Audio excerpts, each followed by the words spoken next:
after the fact. I really do appreciate it each and every time. Please give this video a like. It helps me out more than you know. And for those of you watching live, we are on track to start on time, so I will see you soon.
Hey, hey, hey.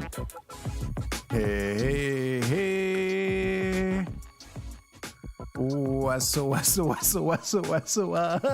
SydStream. That was either absolutely hilarious or incomprehensible. I will take both. How's it going, everyone? I'm in a good mood. I am, how can I say this? Man, I gotta say, out of the executions to actually start this stream without a hitch, tonight was virtually perfect. So I hope you're in a good mood. I will just take a sip of water here.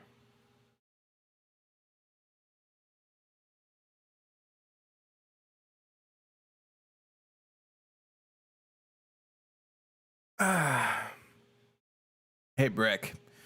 I'm gonna be real with y'all. There was a lot happening, but I don't. There are a lot of things that I could talk about that are really important. However, for all sorts of reasons, I'm not really gonna talk about them, unfortunately. I only have one real segment tonight. However, I just want to rapid fire some things that I found interesting. The first thing that I'm gonna say, hello, Darshady, is a bunch of funny things.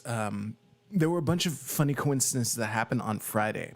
The sun in that solar system is the always beloved Scott Adams, who I may have mentioned once or twice on this stream. The thing that happened on Friday is that Scott Adams finally convinced me to take care of my sleep schedule. Honestly, proper sleep is something that he talks about a lot. And you know how when you follow someone, and people always say this as a dig, but when you follow someone, there's often this handful of things that they're going to say over and over and over again. And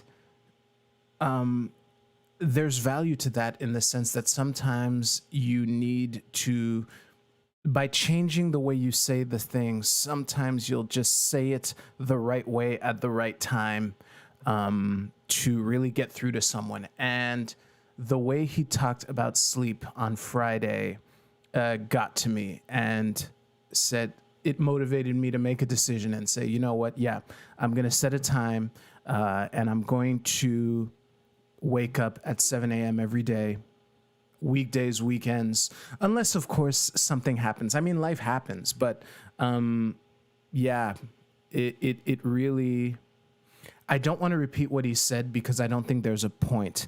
But when this stream is over, I will link to that episode of Coffee with Scott Adams, time stamped at the time where he talks about sleep. And if it's good for you, good for you. If it's not, that's fine too. But the coincidence part, which I did not lose track of, is that same day, later that day, I found my sleep mask, which I bought years ago and I lost. And I lost it so long ago that I was planning on buying a new one because, the benefits of having a completely dark room are pretty well documented, and a sleep mask is a cheap way to simulate that without fucking changing the fucking curtains on your window or whatever. So yeah, that was a really interesting coincidence that happened later that day, and I just wanted to talk about that. Another thing that I want to talk about, speaking of this weekend, and I actually, first of all, thank you. Thank you for acknowledging that you got that joke, Francois. It was appreciated. I felt silly. Now, another thing that happened this weekend is the January Justice for J6 thing that was a complete flop. I just want to take a moment to appreciate the true takeaway, the true value that the world got out of this event, which is the memes. Shit, I didn't take the original picture, but listen, y'all presumably saw the original picture. I don't feel like fetching it at this point, but the memes have been hilarious about this. Select all squares without with a Fed in. It's amazing. I'm just gonna share 4 of my favorites real quick. This one here. What I love about this one is it's a combination of memes. If you've seen the How Do You Do Fellow Kids, this is brilliant. Another one, Abercrombie and Snitch. And finally, what is this one? Oh, this is my favorite of all. You know, when I talked about like the evolution of memes, this, my friends, is fucking so perfect. The Spider-Man with the water bottle. If there was a way to put this haircut, this haircut here, if there was a way to put this haircut on Spider-Man without like breaking everything, that would have been amazing. But yeah, at least, first of all, it's good that there was no violence. I know there are people who express concerns of that, so I'm glad that didn't pan out. But not only was it peaceful because it was a flop, but we got ourselves some nice memes, so that's nice. What else? Oh shit. Oh, okay. Yeah. Listen, I'm just gonna talk about this real quick because I just want to give the pass to some people. Um, take it or leave it. Let me just actually I'll leave this tab open. I will.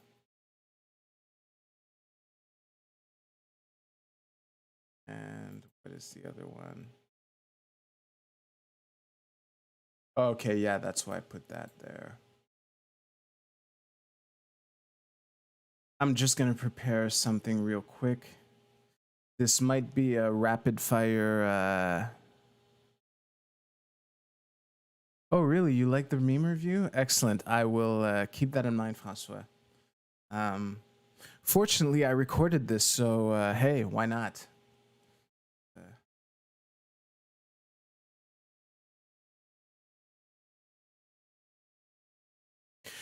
So you've probably heard of Nicki Minaj tweeting about her cousin's friend cheated on his fiance and tried to blame the vaccine for his swollen balls. That is almost certainly an STI.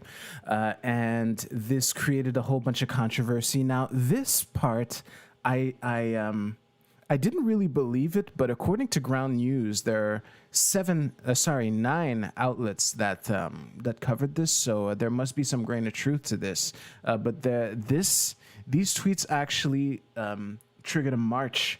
Wait, what was the headline that drew my attention? Here, this'll do.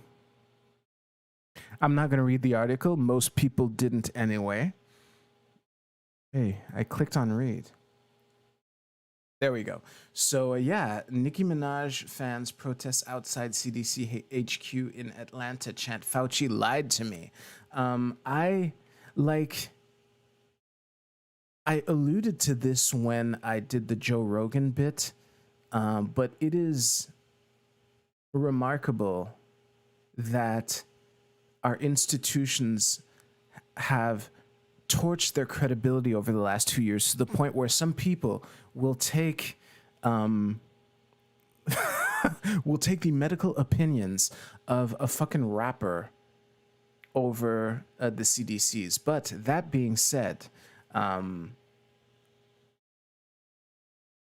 again, anyone with a modicum of sense, it was obvious to these people that it's a cheating fiance who tried to blame his swollen balls on the vaccine.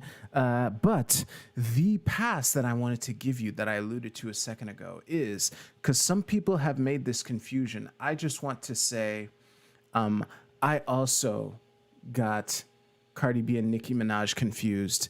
I was like, because there was some people apparently had been chattering about how this is like some attempt on Nicki's part to come back into attention.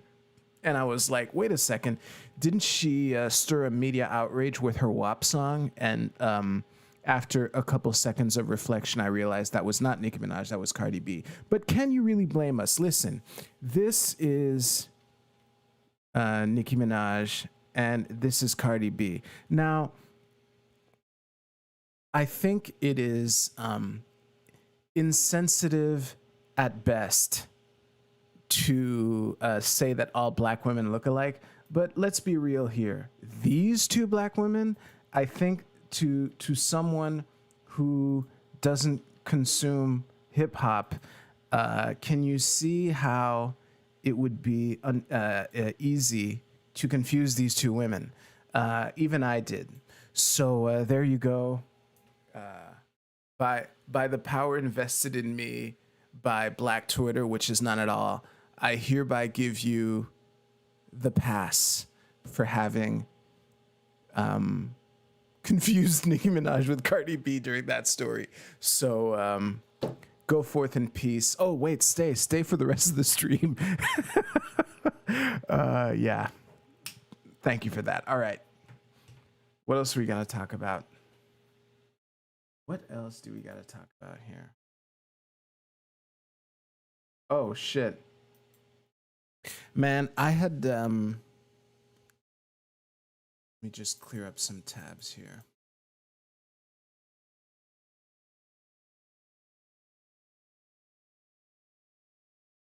There we go. I had cleared out some tabs. Sorry, I had prepared. You know those little Trello cards that I use to prepare segments for this stream. Given that the Canadian election happened yesterday, I had prepared a card just prepared to discuss the results and potential shenanigans or reactions to the Canadian federal election, which took place yesterday. However, considering that we ended up right back where we started, I didn't have much to say. I think this was very uneventful, unless there's some big thing that I missed. However, actually, wait. There is one thing that I want to point out, which I forgot to say. Where are you? This tickled me pink when I noticed this last night, but rigged was trending in Canada, which was very, very funny to me. You know, our institutions picked the bad time to torch their credibility, whether the elections were honest or not, which I have no reason to believe there were any shenanigans. But it was really funny to me to see rigged trending on Twitter, at least in Canada last night. But the person who won the online discussion on this was Ahmed Ali. This election could have been an email. Bravo, well played, buddy. What a way to end up right back where we started. But I gotta say this, at least it was only 5 weeks and not like a full election cycle. So hey, we gotta take our silver linings where we can. All right. I'm pretty sure that covers everything. And then we can do the one segment that I had prepared for this show, which honestly, in the grand scheme of things that are happening right now, isn't that important. But I have some interesting things to say about it, and it's my damn show. So yeah, we're doing it. I appreciate you for being here. Let me share this. Ooh, gonna do something real quick.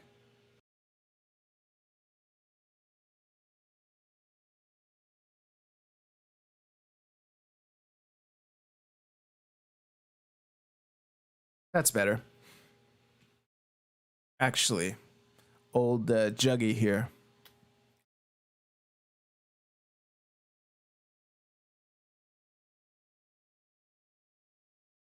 I can't imagine this segment taking too long. But the timing of it is crazy. Has anyone here watched Brooklyn Nine-Nine? I'm just doing crowd work right now. I'm not starting the segment just yet, but I am eager to talk about it.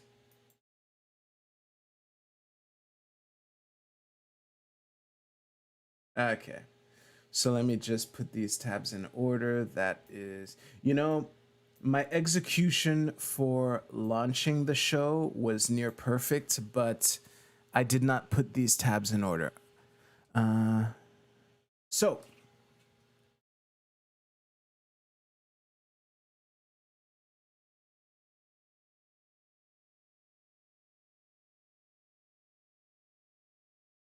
actually, let me do something. Yeah, this is academic. Hello. There we go.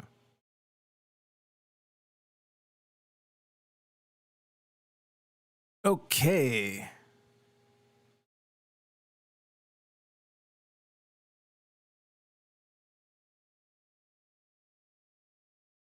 Great.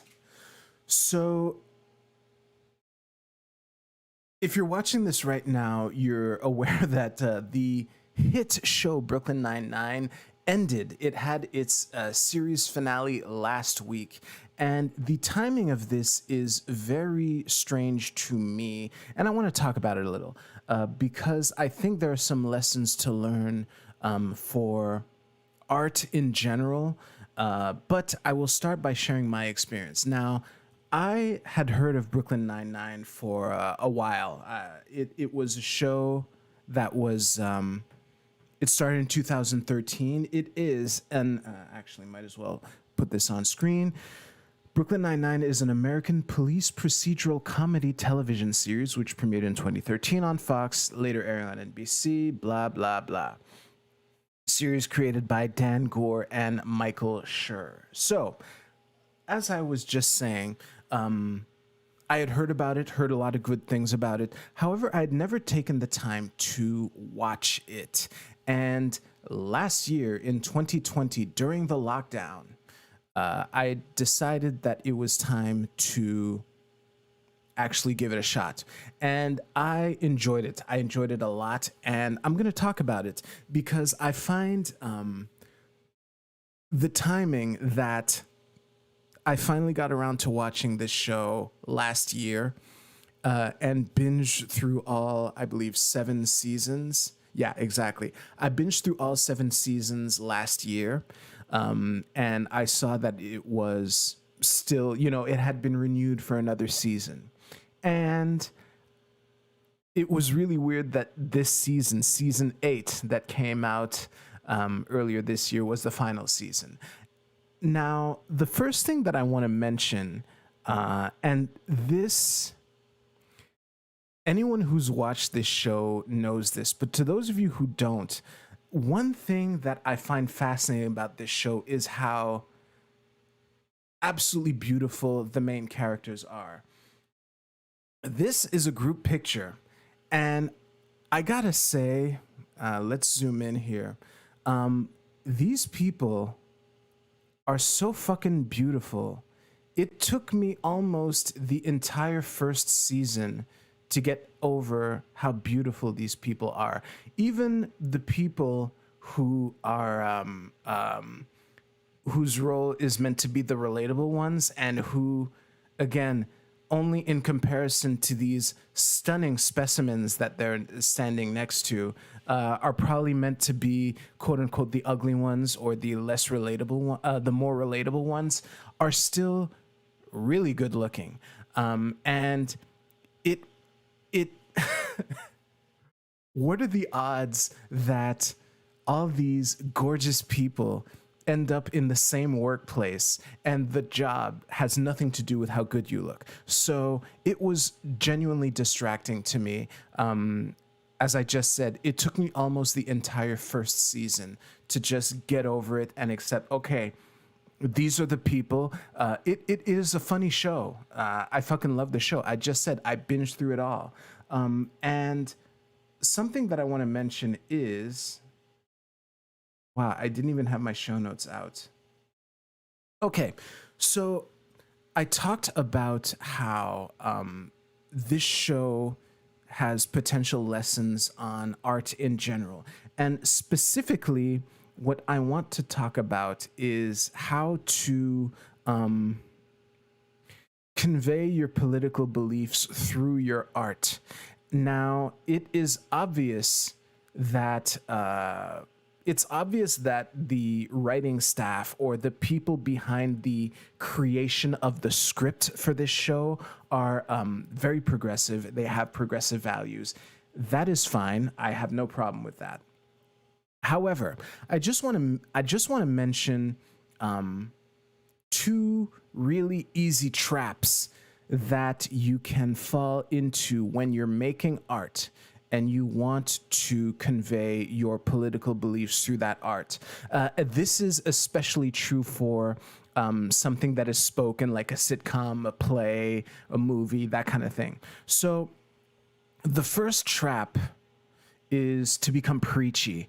It is so cringe to have a character that is obviously just you lecturing the audience and preaching to them through the dialogue.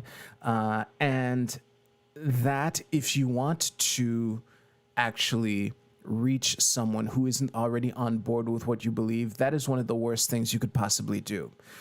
The other trap that you can fall into is that when there are characters in your story who believe the opposite of what you believe, it's important to not make those characters caricatures.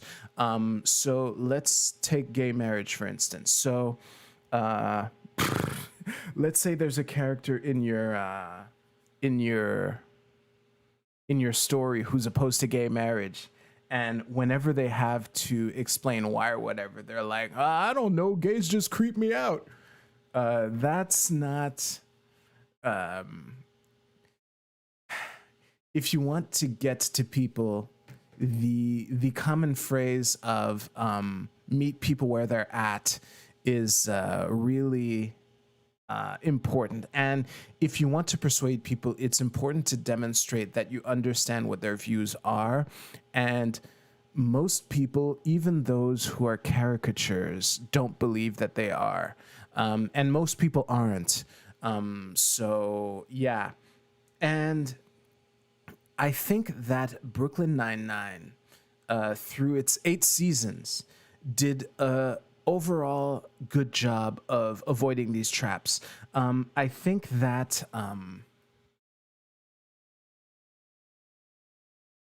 unless you're like a devout Gamergate era anti-SJW type, I think it is very easy to tolerate the signals that were in the show. No, actually, I'm going to reverse these two. The two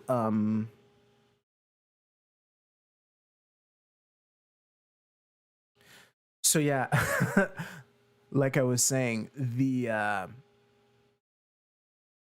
I think they did a good job of avoiding these traps. And I think that throughout the series, unless you're like this anti-SJW type, it is easy to forgive the ways that they were preachy, because there are many instances of preachy lines of dialogue. However, in almost all those situations, it was an offhanded an offhanded comment by a character that wasn't really important to the scene, and the scene immediately moved on from that. So, for instance, I forget the exact context, but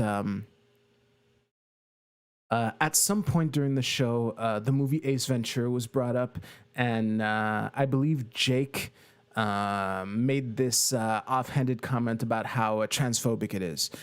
And honestly, that is absolutely valid. A lot of people say how Ace Ventura couldn't be made today. I think there's a lot of truth to that, and I don't even think that's a bad thing. However, the point is, what I did just now to explain the reasoning behind Ace Ventura is a lot more time and energy than in the script. It was really like someone made some comparison to Ace Ventura, and then Jake said, "Oh yeah, I love the movie despite the transphobia," and then moved on, and that was it. And there were a lot of examples of that. Now, actually, let us go back to the group picture. Is it still here? Yes, it is. So the other thing, and I want to zoom in on this character here. The captain of the 99th precinct in Brooklyn, Raymond Holt here. I don't know any actors' names except for Andy Samberg, but I know him for unrelated reasons. Anyway, coming back to Captain Holt. The thing that I want to mention is that in his office, he has a cup that he uses as a pen holder, and there's a tiny little rainbow pride flag in his cup holder. Now, that, like, it's literally a rainbow, okay? It's easy to notice. However, given the context, it is extremely easy to forgive, because first of all, it's a tiny little flag on his desk. And the most important part is the character's backstory. So Raymond Holt, who right now is the police captain, he is basically, his backstory is that he's openly gay, and right there, being an openly gay black cop in the 70s gives you this kind of backstory where you've kind of earned the right to have a tiny little rainbow flag on your desk. And I think that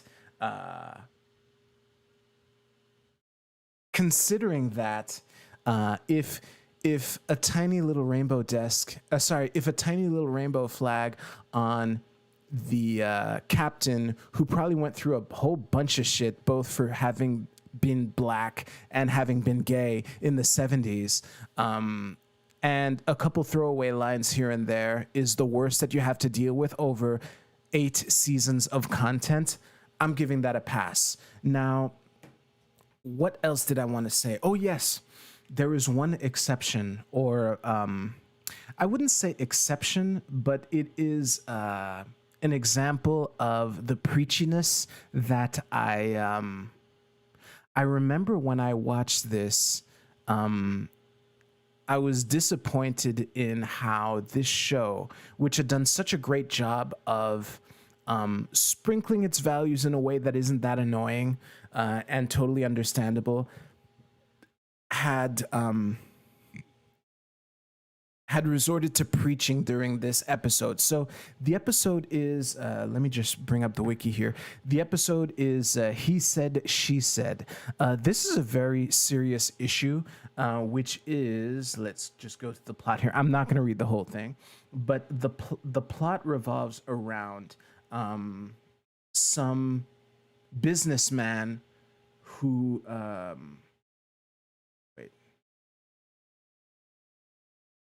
I'm just trying to skip the parentheses here. So Seth Haggerty broke his penis, but is also accused of committing sexual assault.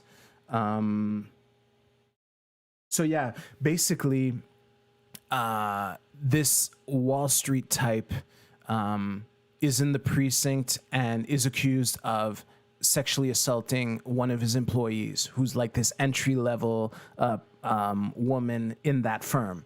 And again, this is a very serious issue. However, the part that I thought was surprisingly preachy was because the two main female characters, Rosa here, who is absolutely stunning but plays this kind of sociopathic tough tomboy type, and Amy here, they had a disagreement because when the businessman got accused of sexual assault, he offered like a bargain to like settle it out of court or whatever. And let me read this part from the wiki here. Amy convinces her to let them investigate. Amy asks Rosa for advice. To her surprise, Rosa says Carrie, who's the victim, should take the deal because she feels her life will be negatively affected by pressing charges, even if she wins the case against him, and it's better to walk away with money instead of nothing. So this part here, the scene that is summarized in this line, was Amy saying, really, you think she should take the deal? I think that she should go forward. And the exchange between these two characters was very obviously the writers engaging in the Socratic dialogue between whether or not, how people should deal with accusing their employer, pressing charges against their employer when they've been sexually assaulted by them. Again, a very serious thing.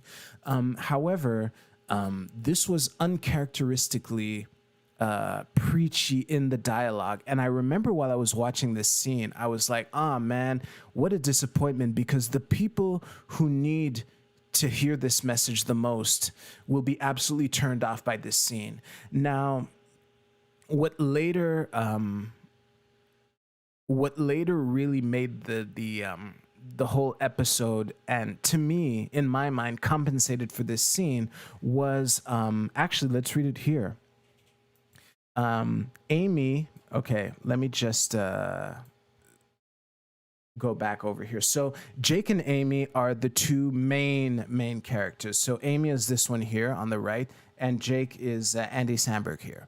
So they have this whole Sam and Diane thing through the whole series. And I forget if at this point in the series they were dating or just, you know, having this ambiguous sexual tension between them. I'm pretty sure they were already dating at this point. But anyway, I just wanted to point out who Jake and Amy are, because if you don't know who Jake and Amy are, you know, they're literally the two most important characters in the whole show. So coming back, Amy then reveals to Jake that the case is personal for her, as her mentor in the police academy once tried to kiss her after he helped her become a detective, making it clear that he felt she owed him for his assistance, which resulted in her transfer to the 99th precinct. Now, oh yeah, she never told this to anyone out of fear she wouldn't get any other promotion.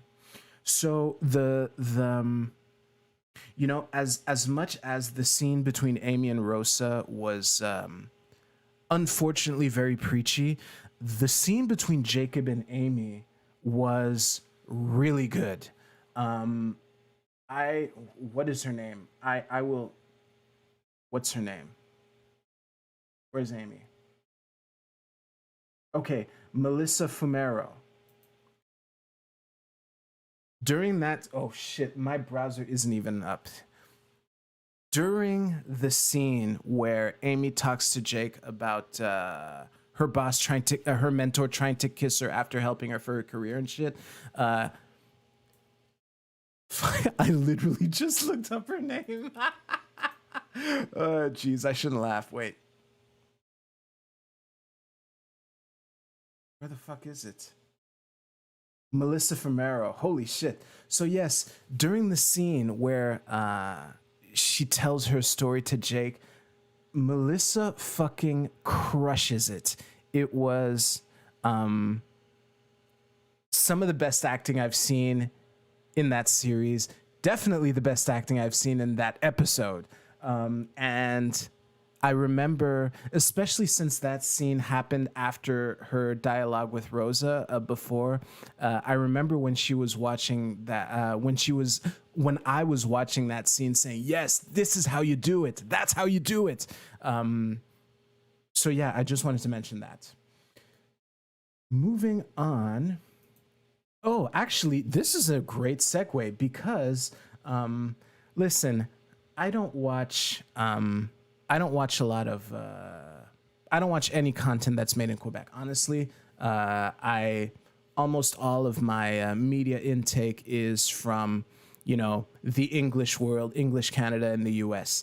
But the reason I'm mentioning this is because there was a Quebec remake of Brooklyn Nine-Nine, and I remember there being some controversy about it because they were remaking this show right here with these main characters that you see on your screen right now, and almost all of the characters in the remake were white. And that's kind of weird. And Melissa Fumero, I think her name is. Jesus Christ, I'm so sorry. Yes, Melissa Fumero here called them out and said, like, hey, it's kind of weird that your fucking remake of our show barely has any barely has any like people of color in it, you know? So yeah, I just wanted to mention that as well. What else? Okay, yeah. I just want to talk about. Actually, let's focus a little more on her. So, remember how I said how beautiful the cast is? I just want to point out that at some point, because these are all detectives, right? And detectives usually wear civil clothes. Oh, sorry. Shit. There it is. So this is how Amy would dress during most of the season. But then at some point she got a promotion, and she needed to, go down to the beat cops section where the police in uniform. And when I saw her in uniform, I'm like, holy shit! How can she still be this gorgeous in uniform? It is astonishing to me. And again, I'm sure you take any one of these people and put them in uniform, there would be a similar phenomena to this. But yeah, I will circle back to this later on. Let us focus on season 8. So season 8 being the last season, it takes place during 2020. And I gotta say, remember earlier how I was talking about how yes, Sid's got a crush, absolutely. Take me in, I'm guilty. All right. And I've admitted it on video too. So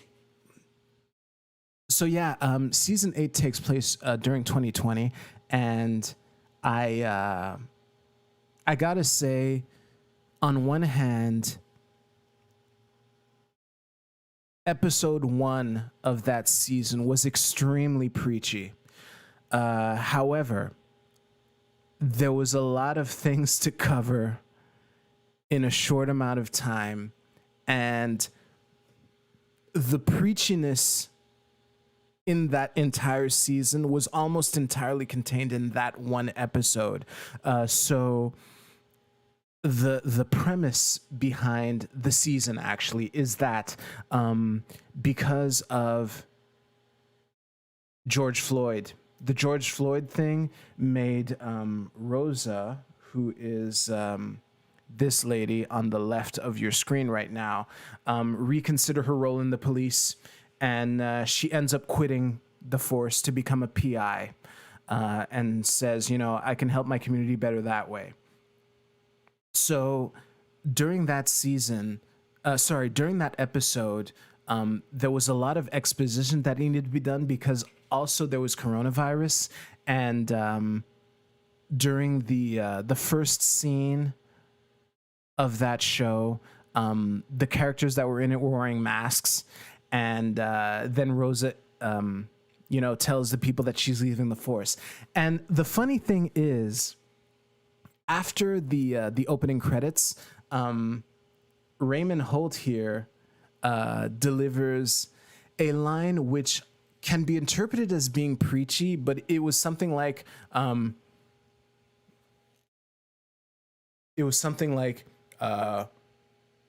we had to slow things down because of coronavirus, but now everyone is vaccinated, so we can return to business as usual. On one hand, that line it was a little gauche, so to speak. However, when you know the show, this is actually something that is actually a line that fits the character of Raymond Holt. He's a very deadpan, say it like it is, I don't mince words, I just nakedly spew facts in this very unemotional way. That's kind of like the core of his character.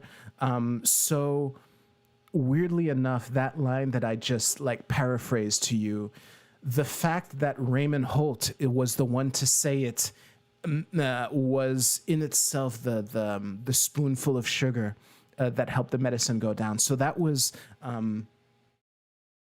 I would give that a pass. I give that line a green check mark. And yeah, coming back to the preachiness.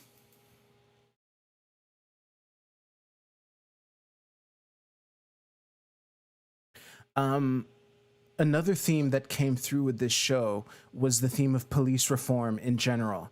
And in order to lead up to that, let me put the group picture on screen again.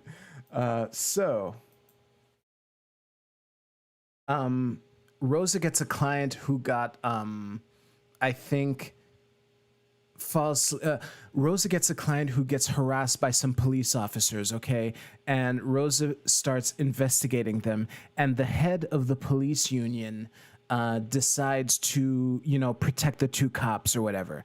And that led to the cops of the 99th precinct eventually doing a walkout. And during that time, they had to like make do with fewer cops to deliver the same service of policing or whatever. And that event planted the seed of police reform, because something that happened while there were fewer cops on the street was that all these negative stats went down, like false arrests, complaints against the force, and things like that. And the reason I'm mentioning this is because there was a scene between Raymond Holt and the head of the police union. Let me try if I can find him here.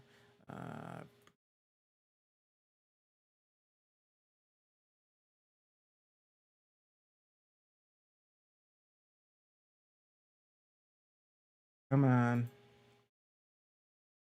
There he is. I don't know this actor's name, but I think he did a good job of... Nope, that's not what I want to do.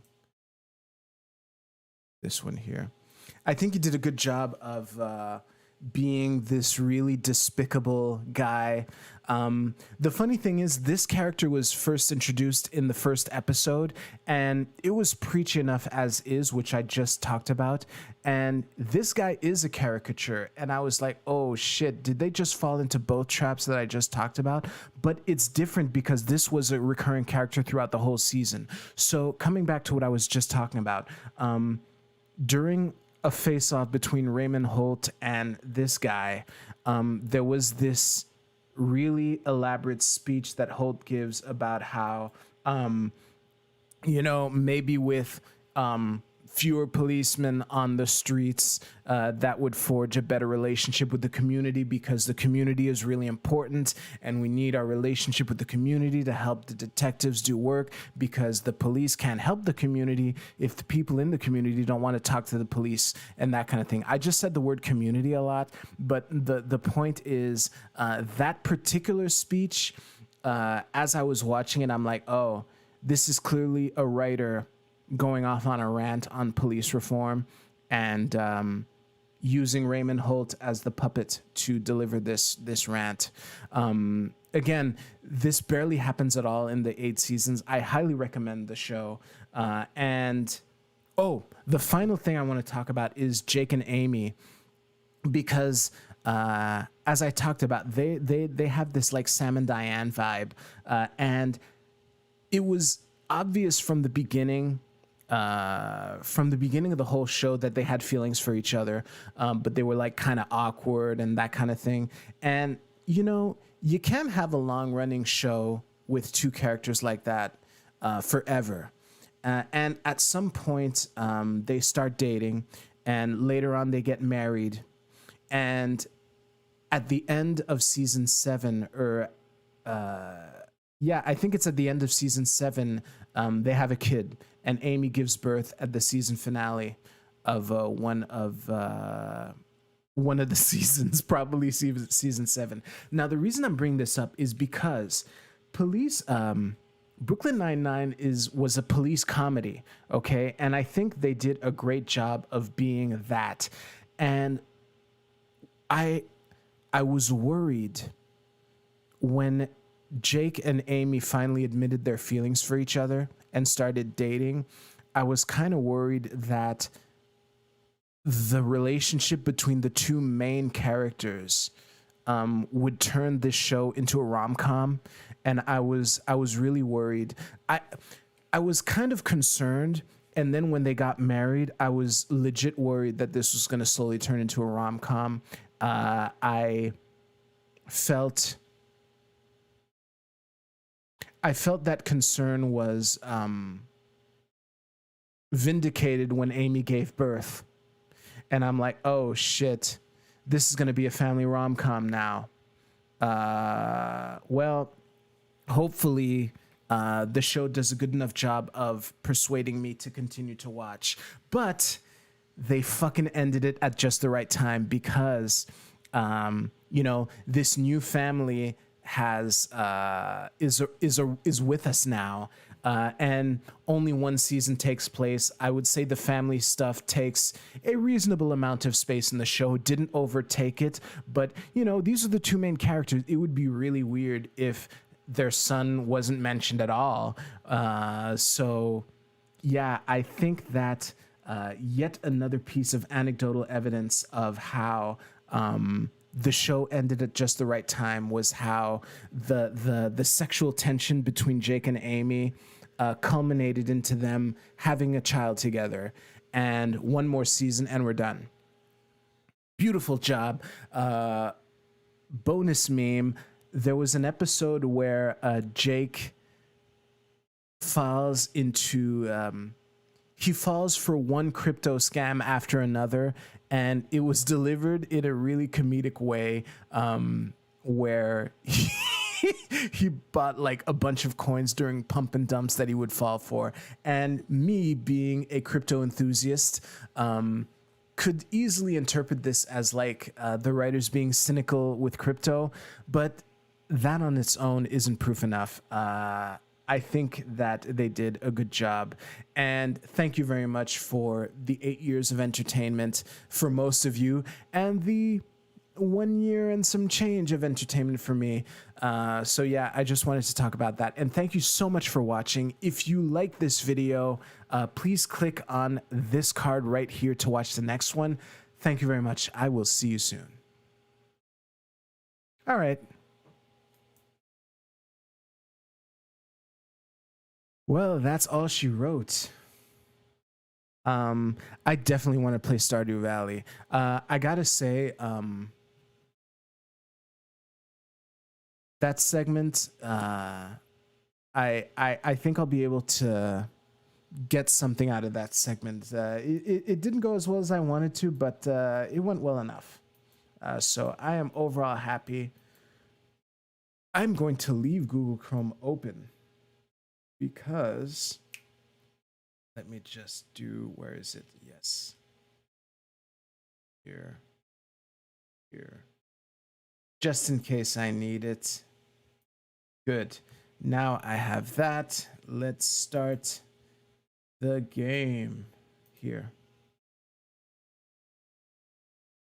As is customary, the stream will be choppy for a couple seconds at some point if the game decides to launch. Come on, game.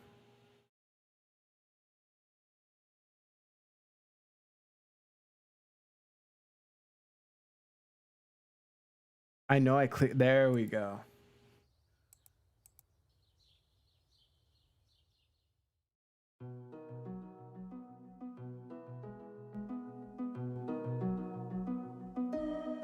Okay.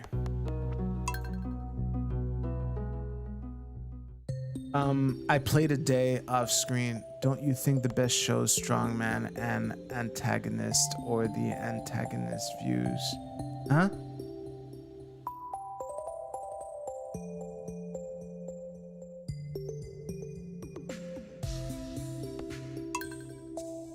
Oh, I see what you mean, Breck. Yeah.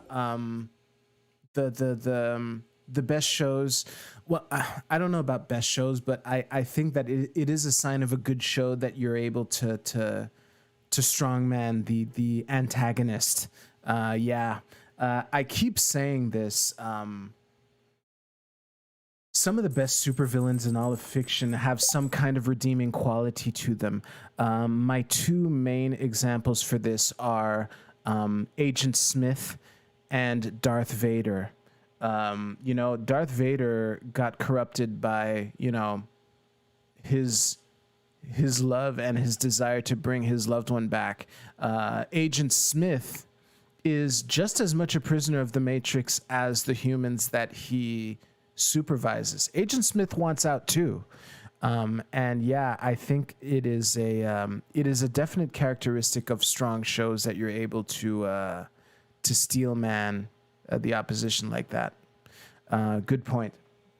Oh, and of course, my favorite example of all, Doctor Doom, who is one of my favorite villains in all of fiction. Doctor Doom literally went to hell to try to save his mom's soul.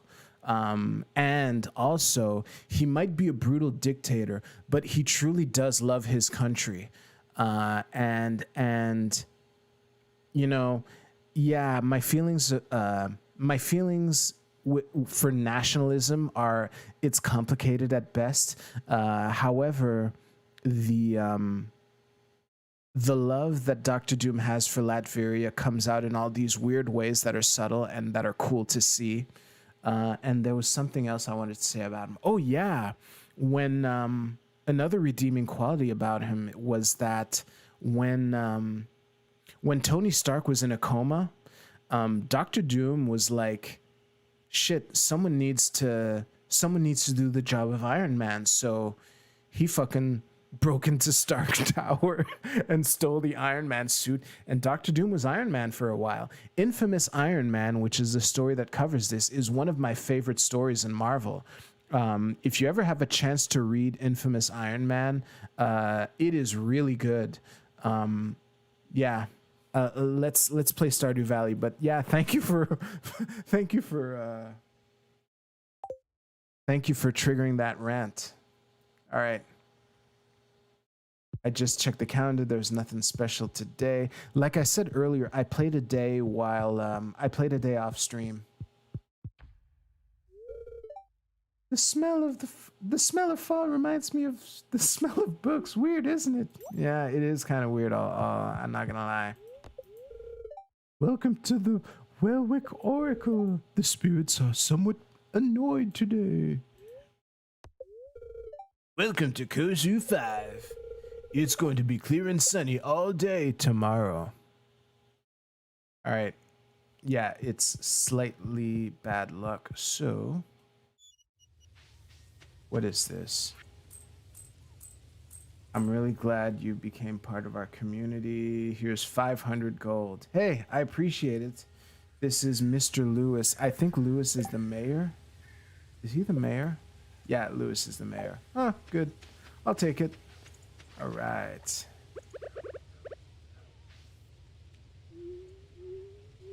Let's water the crops.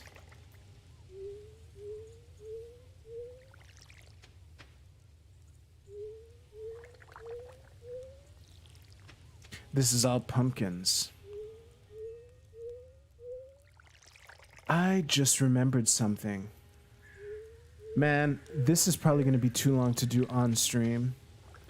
But I had a realization. You can build like, you can build roads in Stardew Valley.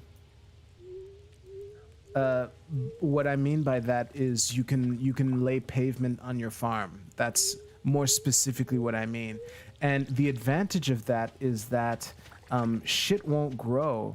So you know how here, those of you who see me play often, I'll sometimes get stuck on some fucking tree sapling that grew here that this little maple seed would have grown into eventually.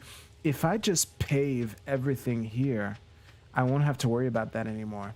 So at some point, I'm going to do that. Now, let's go on Horsey. Just want to show you here. What I did on my day off, I went to Robin. I had always planned on building another fish pond here, but I never got around to it. So, yeah.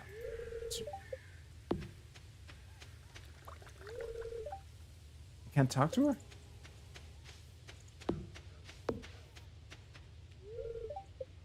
Fine. All right, I'm just gonna take these. I don't even know what I'm gonna put in that fish pond.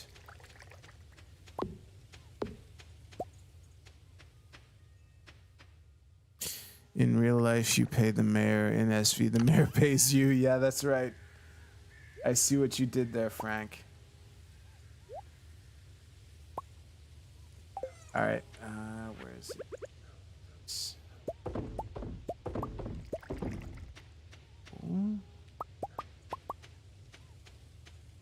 Yeah, I'm gonna put these back.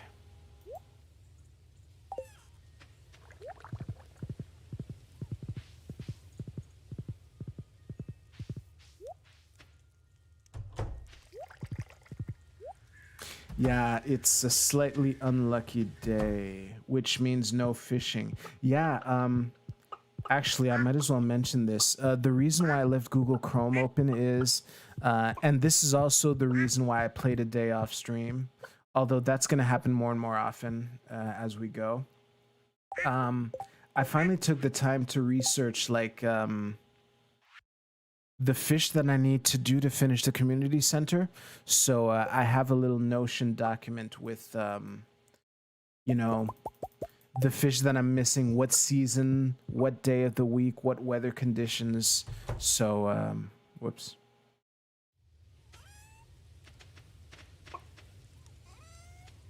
So the thing is, though, it's a slightly unlucky day today, so it's not a very good day to go fishing anyway. So, I doubt I will be fishing today. Good harvesting. By the light of the harvest. Hey, good night, Breck. Thanks for stopping by. My pigs are happy.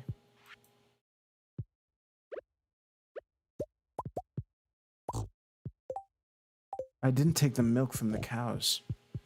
That's weird. At least I petted them all. I did pet them all. Yeah, okay, cool. Oh, you want to stay inside? You want to stay inside?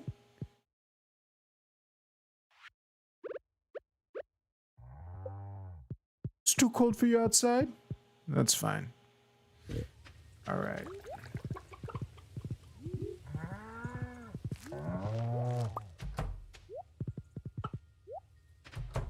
Okay, let's make some mayonnaise and cheese.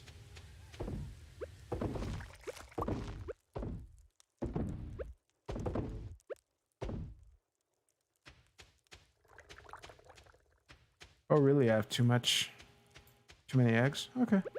Whatever.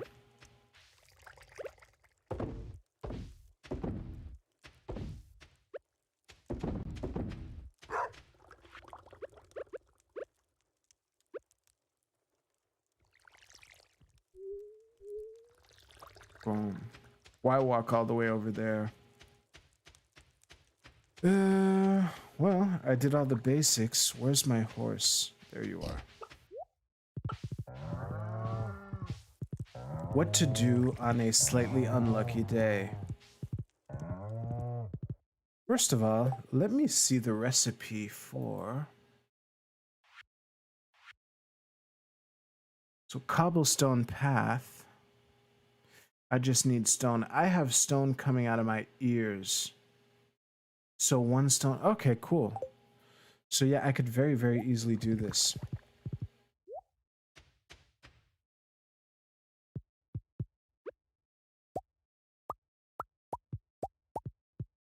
I have the nagging feeling I need one of these mushrooms for something.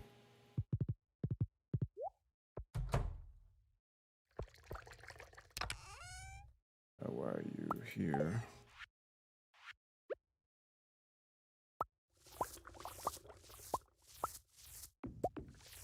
Cool.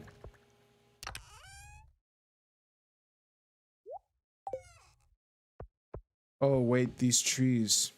Do I have enough room? One.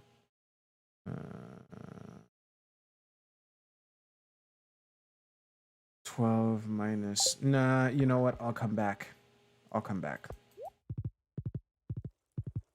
I don't want to take chances.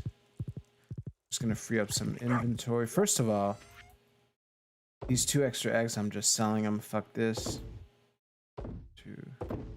2. Oh, yeah. 2. And the honey. Wait. How much honey do I have in the kitchen?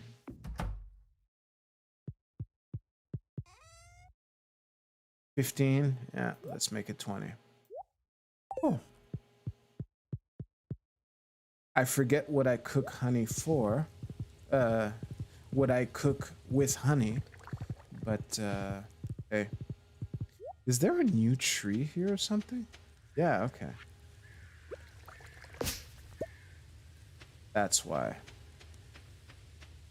And that's the kind of problem I can avoid by just paving the whole thing. But first...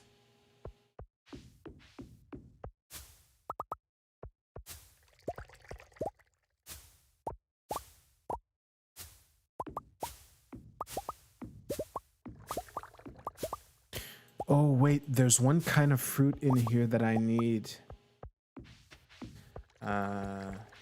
This isn't ready.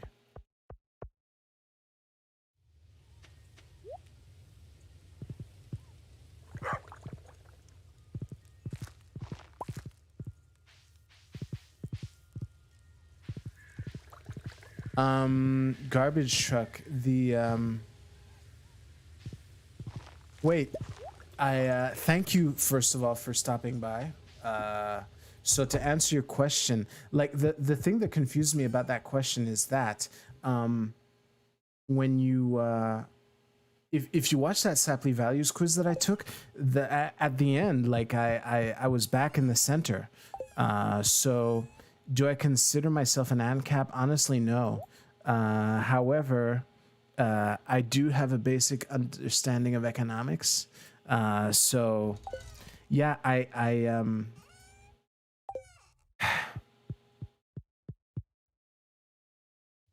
it's an interesting question. Do I still consider myself an ANCAP?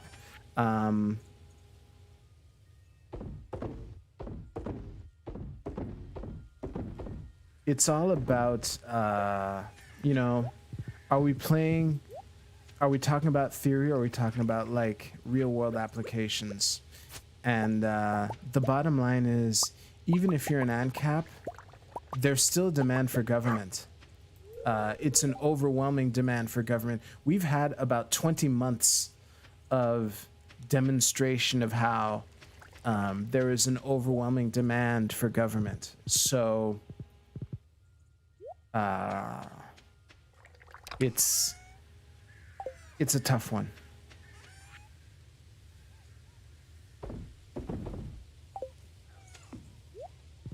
What was I gonna do? You know what? Let me at least start paving the road.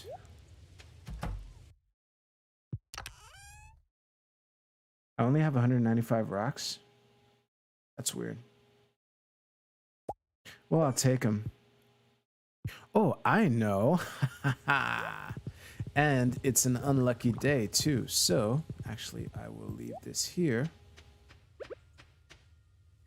I don't even need to do anything. There is a destination y'all don't see very often. I don't think I've ever gone to this place on stream. Maybe once or twice, actually. But if you're low on rocks... I wouldn't consider myself low on rocks, but... it's time to go to the quarry. I'll have a lot of rocks. I'm gonna have all the rocks. Jeez.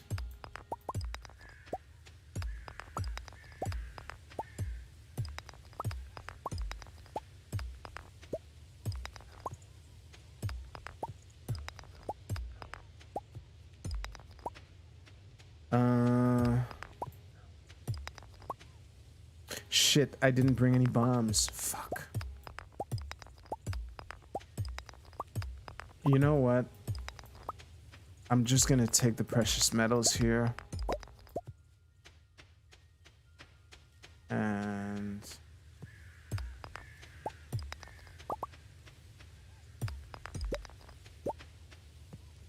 once I've mined all the metal, I'm just gonna warp back home. Ooh. Normally, I would cut down the trees that are in the quarry, but I visit this place so rarely that it doesn't really bother me. Okay, let's go back home.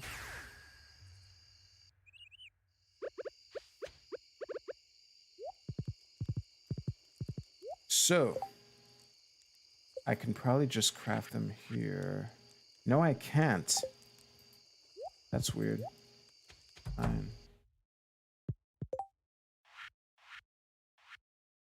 Why can't I craft these? Oh, I could. I probably could have this entire time. Wait.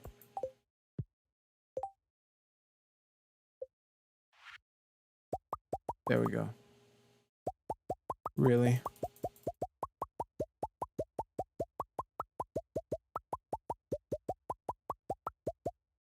Okay, I'm just gonna start with 50. We'll see how much I can pave with this. Where are you? Here. So.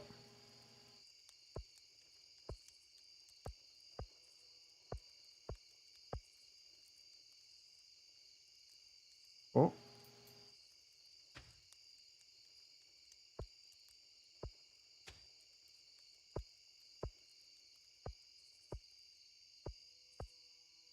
Ooh, look at all that. Okay. These were not here before, but we have a new mission. And I choose to accept it. Ooh, this is amazing. Okay. This isn't going to pay off immediately. However, this is a major payday setting itself up at some point in the future. So,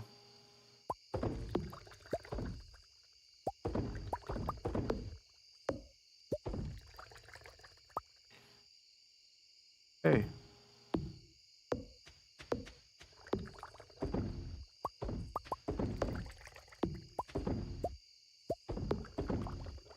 Why is this starfruit wine? That's weird. Well, whatever it is. There we go. Okay.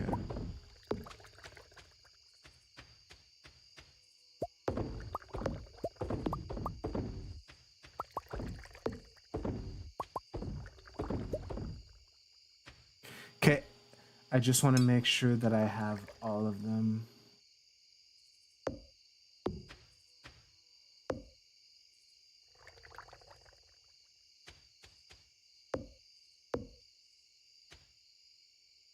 Okay, good.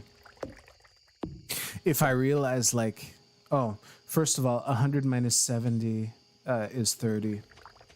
So right there was my proof. Wait. 5, 6. 6 times 5 is 30. There we go. Okay. Because if in a couple weeks I realized that I had missed one, I would have been really pissed. So, let us go to the cellar.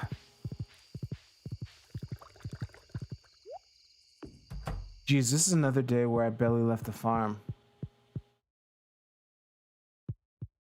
Okay. So, the ancient fruit wine I will age. The star fruit wine I am selling right now.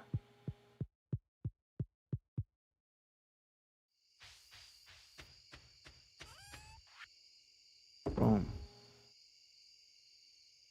These two. And this. Ooh, I just remembered something else I can do. Okay, it's 11 p.m. I have time. And you know what? Yeah.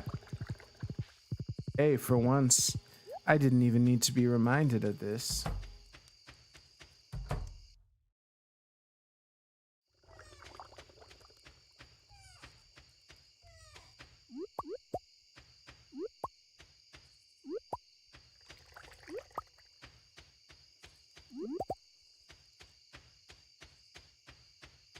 Okay.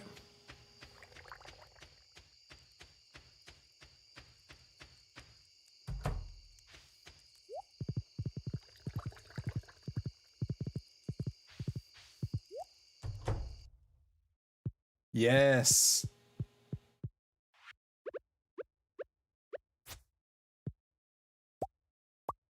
I changed what these crystal duplicators duplicate to jade because I learned in a tutorial that jade is useful in getting iridium. I'll elaborate at some point, but not now. It's already midnight. I might not have time to do the thing that I said I had time to do.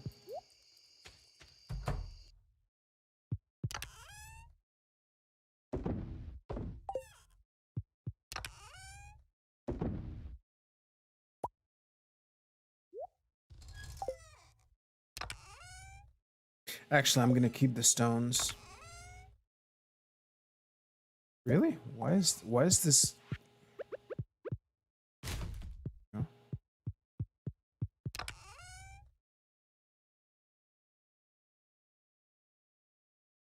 Okay, I'm gonna keep my inventory as is.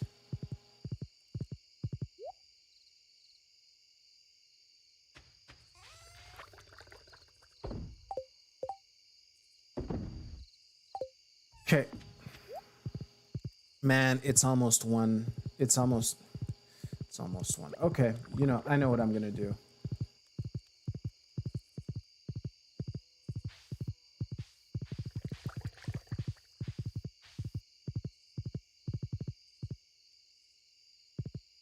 If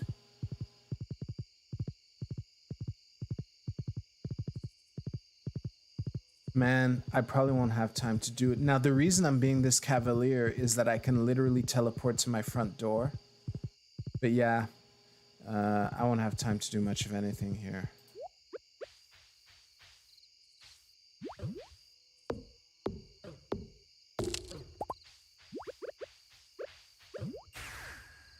Oh boy, I'm gonna pass out on my floor. Oh, yep. Man, that was close. I had plenty of time. I have plenty of time.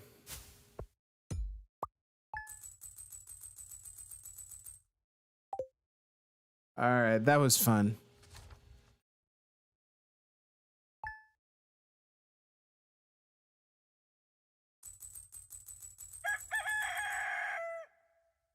Yeah. All right, let's exit this game. You know the deal. I love you and appreciate you, and thank you so much for watching. I will see you soon. You take care.